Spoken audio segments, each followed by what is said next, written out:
Kaugel tähtedega täidetud taevas valitses öökuninganna. Salapärane olend, kes hoolitses selle eest, et ööd oleksid ilusad ja rahulikud.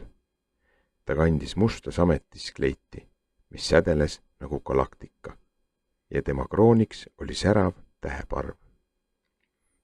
Igal öösel tõstis ta taevasse kuu, et valgustada maad, kuniks päike magab. Kuu oli tema kõige väärtuslikum vara, mis heitis pehme hõbedase valguse üle kogu maailma. Kuid ühel ööl, kui öökuningana valmistus oma õhtust ülesannet täitma ja kuud taevasse asetama, avastas ta midagi kohutavat. Kuu oli kadunud. Ta vaatas oma palee igasse nurka, otsides tähtede ja pilvede vahelt, aga kuud ei olnud kuskil. Kuidas see võimalik on? Mõtles öökuninganna murelikult. Ilma kuuta oleks ööde maailm pime ja kurb, täis segadust ja hirmu.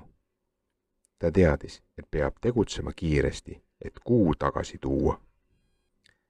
Kuninganna kutsus kokku oma kõige ustavamad tähevalvurid. Nad olid väikesed ja säravad olendid, kes valvasid iga tähe üle. Minu kallid tähevalvurid, ütles ta. Kuu on kadunud ja me peame ta üles leidma, enne kui öö lõplikult saabub.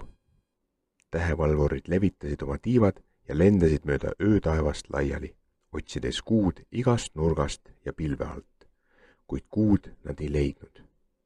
Öökuninganna teadis, et ainult tema ise saab minna kõige kaugematesse ja pimedamatesse paikadesse, kuhu isegi tähevalvurid ei julgenud minna. Ta alustas oma teekonda läbi öökuningriigi, mis ulatus palju kaugemale kui tavaline taevas. Ta läbis udused torud, kus võis kuulda unistuste sosinaid ja kõrged mäed, mille tipus särasid kõige vanemad ja unustamatumad tähed, kuid kuust ei olnud jälgegi.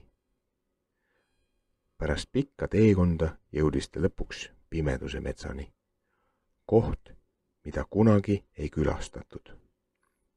See mets oli täis varje, mis liikusid vaikselt ja ohtlikult, ja puud, mille oksad nägid välja nagu teravad käed.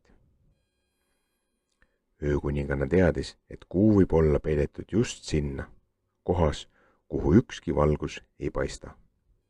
Pimeduse metsa serval seisis keegi, keda öökuninganna oli oodanud näha. Varjukuningas. Varjukuningas oli pika mantliga tume ja salapärane tegelane, kes valitses varjude üle.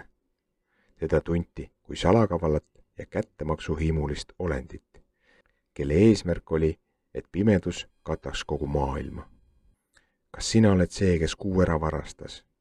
Küsis öökuninganna, hoides oma häält rahulikuna, kuigi tema sees kees viha. Varjukuningas muigas kavalalt ja astus sammu lähemale. Mina ei varastanud kuud, kuid ma nägin teda siit mööda liikumas.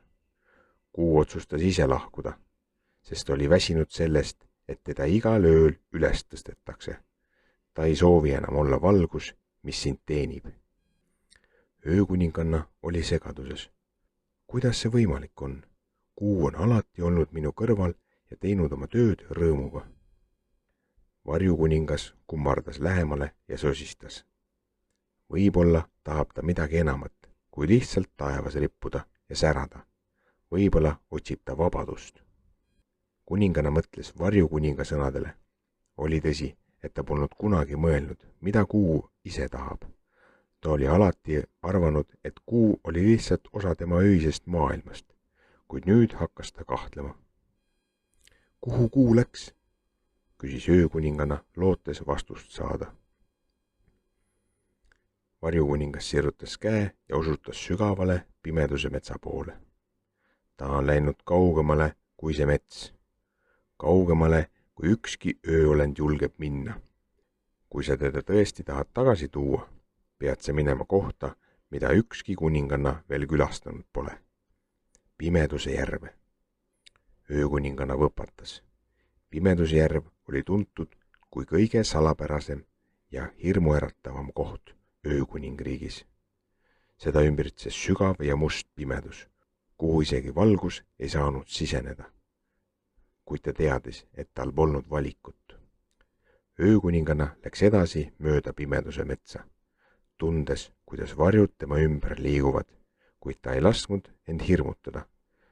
Ta oli tugev ja teadis, et peab kuu tagasi tooma. Lõpuks jõudis ta pimeduse järveni, mille pinnal ei peegeldunud ükski täht. See näis olevat lõputu, nagu öö ise. Ta kutsus kuud. Kuu, kus sa oled? Ma olen tulnud, et sind tagasi tuua. Esialgu ei tulnud vastust, kuid siis järve sügavustest tõusis aeglaselt hõbedane kuma. Kuu tõusis järve pinnale, kuid see oli hoopis erinev kui varem. Kuu oli vaikne ja sünge, justkui oleks tema valgus kadunud. Kuu, ütles öökuninganna vaikselt. Miks sa lahkusid? Ma pole kunagi teadnud, et sa võiksid olla õnnetu. Kuu vaatas teda oma helendavate silmadega ja vastas. Igal ööl tõstad sa mind taevasse, aga mina jään üksikuks. Ma valgustan teed, aga keegi ei küsi, mida mina soovin. Ma tahan näha maailma, mitte ainult taevas rippuda. Öökuninganna mõistis, et oli võtnud kuud kui asja. Ta mõtles hetkeks ja ütles siis. Kuu, sa oled tõesti enam kui lihtsalt valgus öötaevas. Kui sa tuled tagasi, luban ma sulle, et igal ööl saab olema eriline tähendus. Sa ei pea enam üksinda särama. Me leiame viisi, kuidas saaksid näha maailma ja samal ajal meie öid kaunistada. Kuu mõtles sellele ja lõpuks noogutas. Tema kuma muutus taas eredaks ja ilusaks. Ta tõusis järve kohal kõrgele taevasse, kus ta säras täies hiilguses. Öökuninganna naeratas ja tundis, et maailm on jälle täiuslik. Sellest päevast alates tõusis Kuu igal ööl taevasse, kuid ta teadis, et ta pole üksinda. Öökuninganna ja Kuu olid nüüd partnerid, mõistes teineteise soove ja unistusi. Ja maailm püsis ilus ja salapärane, täis öiseid seiklusi ja helendavat valgust.